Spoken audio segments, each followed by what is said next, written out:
اعوذ باللہ من الشیطان الرجیم بسم اللہ الرحمن الرحیم۔ السلام علیکم ورحمۃ اللہ وبرکاتہ۔ میرے پیارے دوستو، آج میں 10واں اور 11واں گروہ شیاطین کا آخری گروہ ہیں، ان کے متعلق بتاؤں گا۔ 10واں میں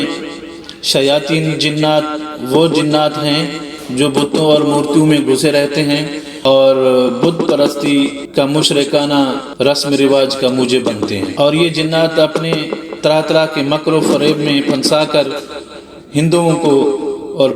پجاریوں کو اپنی پوجا میں پھنسائے رکھتے ہیں۔ اور خاص کر ان میں ایک یہ شیطانی عمل ہوتا ہے کہ یہ اپنے اس پجاری پر جو ان کا بڑا ہوتا ہے، پوجا کروانے والا ہوتا ہے، اس پر مسلط رہتے ہیں اور اس کو کوئی ناغہ نہیں کرنے دیتے، کوئی دن چھٹی نہیں کرنے دیتے۔ اگر وہ کبھی سستی اور چھٹی کر بھی لے، پوجا نہ کروائے، تو وہ اس کے بچوں کو اور اس کے گھر والوں کو تکلیف پہنچاتے ہیں اور بضد ہوتے ہیں کہ تو بلا ناغہ پوجا کروائے رکھ نہیں چھوڑنا۔ اور ان میں سے بعض ایسے بھی ہوتے ہیں جو چڑھاوے طلب کرتے ہیں اور قربانیاں مانگتے ہیں، اور اس کی مثال کلکتہ کی ایک کالی دیوی ہے، ان کی حرامزادی بہت ہی مشہور ہے اپنے نام سے، ایک خونخوار کے سے چڑیل دیوی کہا جاتا ہے۔ یہ اپنی پجاریوں کو بڑی سختی سے رکھتی ہے اور ان سے انسانی قربانیاں مانگتی رہتی، اور کئی بے گناہ انسان اس کی اس دہلیز پر ہر سال ذبح کیے جاتے ہیں۔ اور یہ بھی ایسی ہے کہ اگر اس طرح اس کے عمل کو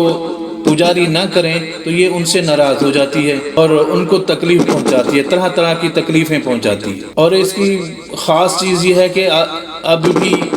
اب بھی اگر کوئی دیکھنے جائے تو اس کی جو بت بنا ہوا ہے اس کالی دیوی کا، اس کے اندر انسانی کھوپڑیوں کی ایک مالا ہے، اور یہ مالا ظلم و ستم کی پوری گواہی دے رہی ہوتی ہے۔ 11ویں گروہ میں وہ شیاطین جن ہیں جو اپنے ساحروں کو، جادوگروں کو اور سفلی عاملوں کو خبریں پہنچاتے ہیں، خبریں دیتے ہیں، کیونکہ ان کے تعویذ گنڈے جھاڑ پھونک یوں ہی چلتی ہے کہ یہ آ کر ان کو خبر پہنچاتے ہیں بندے کے بارے میں اور اس کے بارے میں معلومات دیتے ہیں، اور عامل جو ہے اس پہ عمل کر کے اپنی دکان چمکاتے ہیں۔ اور یہ جنات صرف خبری جنات ہیں، اور سفلی عامل اپنے خبیث موکلوں کی طرح ناپاک پلیت رہتے ہیں، جیسے وہ شیاطین ہی ایسے ہیں، اور اسی طرح ان کا عامل بھی ایسے ہوتا ہے کہ ہر وقت ناپاک رہتے ہیں، اور یہ ارواح طیبہ کے قریب تو جاتے ہی نہیں ہیں، بلکہ ان کو قریب بھٹکنے سے روکنے کی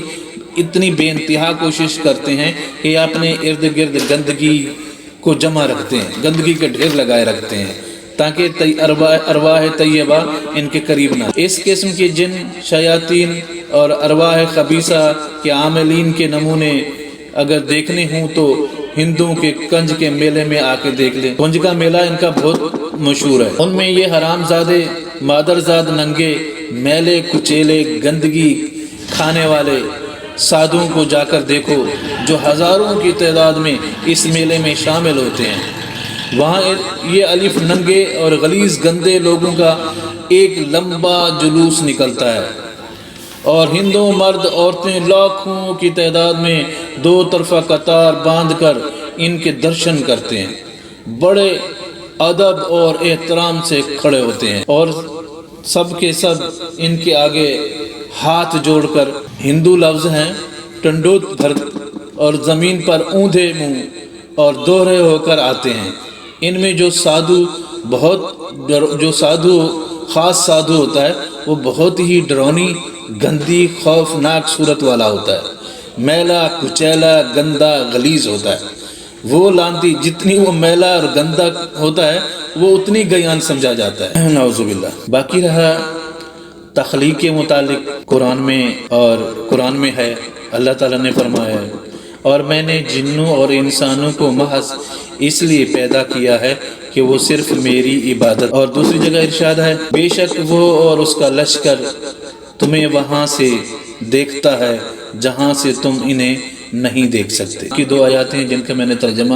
آپ کو سنایا، جس سے معلوم ہوتا ہے کہ واقعی اللہ تعالیٰ نے یہ مخلوق پیدا کی ہے، اور ان کے بھی اسی طرح مختلف عمل ہیں، کیونکہ شیطان نے تو انسانوں کے لیے کہا کہ میں بھٹکاؤں گا، اور جنات یہ اس کی نسل کے ہیں، وہ بھی ناری ہے اور یہ بھی ناری ہیں،